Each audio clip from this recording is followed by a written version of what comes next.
Sound methods. From the 5 foregoing right principles, when they are truly apprehended and practiced, will issue sound methods. Right principles are manifested in harmonious action, and method is to life what law is to the universe. Everywhere in the universe there is the harmonious adjustment of parts, and it is this symmetry and harmony that reveals a cosmos, as distinguished from chaos. So in human life, the difference between a true life and a false life, between one purposeful and effective and one purposeless and weak, is one of method. The false life is an incoherent jumble of thoughts, passions, and actions. The true life is an orderly adjustment of all its parts.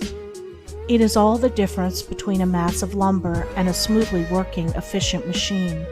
A piece of machinery in perfect working order is not only useful, but an admirable and attractive thing. But when its parts are all out of gear and refuse to be readjusted, its usefulness and attractiveness are gone, and it is thrown on the scrap heap. Likewise, a life perfectly adjusted in all its parts, so as to achieve the highest point of efficiency, is not only a powerful life, but an excellent and beautiful thing, whereas a life confused, inconsistent, discordant, is a deplorable exhibition of wasted energy. If a life is to be truly lived, method must enter into and regulate every detail of it, as it enters and regulates every detail of the wondrous universe of which we form a part. One of the most distinguishing differences between a wise man and a foolish man is that the wise man pays careful attention to the smallest things, while the foolish man slurs over them or neglects them altogether.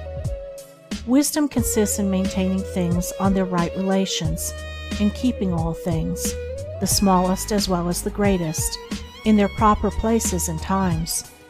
To violate order is to produce confusion and discord, and unhappiness is but another name for discord. The good businessman knows that system is 3 parts of success, and that disorder means failure. The wise man knows that disciplined, methodical living is 3 parts of happiness, and that looseness means misery. What is a fool but one who thinks carelessly, acts rashly, and lives loosely?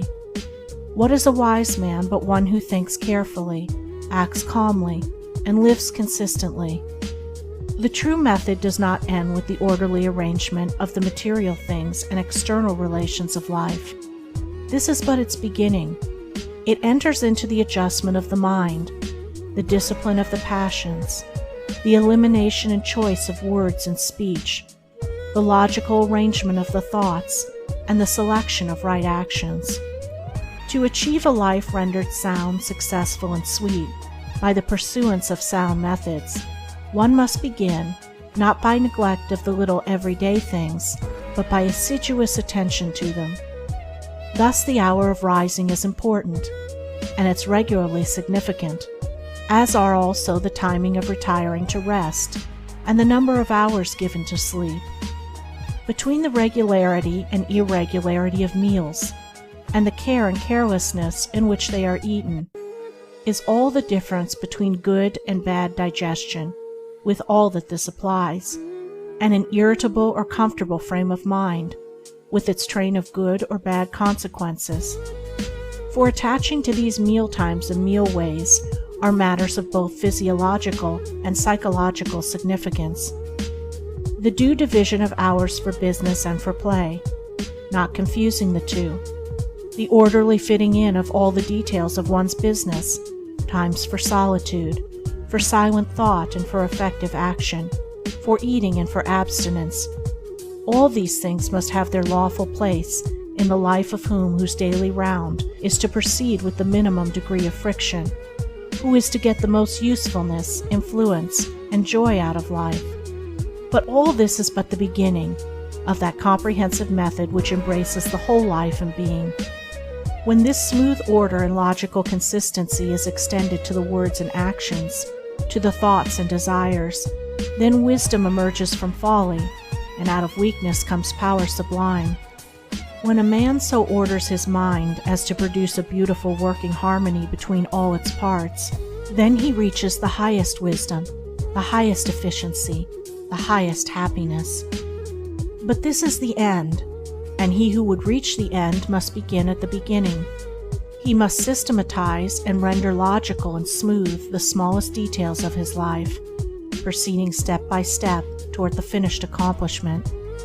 But each step will yield its own particular measure of strength and gladness. To sum it up, method produces that smoothness which goes with strength and efficiency. Discipline is method applied to the mind. It produces that calmness which goes with power and happiness. Method is working by rule. Discipline is living by rule. But working and living are not separate. They are but two aspects of character, of life. Therefore, be orderly in work, be accurate in speech, be logical in thought. Between these and slovenliness, inaccuracy and confusion, is the difference between success and failure, music and discord, happiness and misery. The adoption of sound methods of working, acting, thinking, in a word, of living, is the surest and safest foundation for sound health, sound success, sound peace of mind. The foundation of unsound methods will be found to be unstable, and to yield fear and unrest even when it appears to succeed, and when its time of failure comes, it is grievous indeed.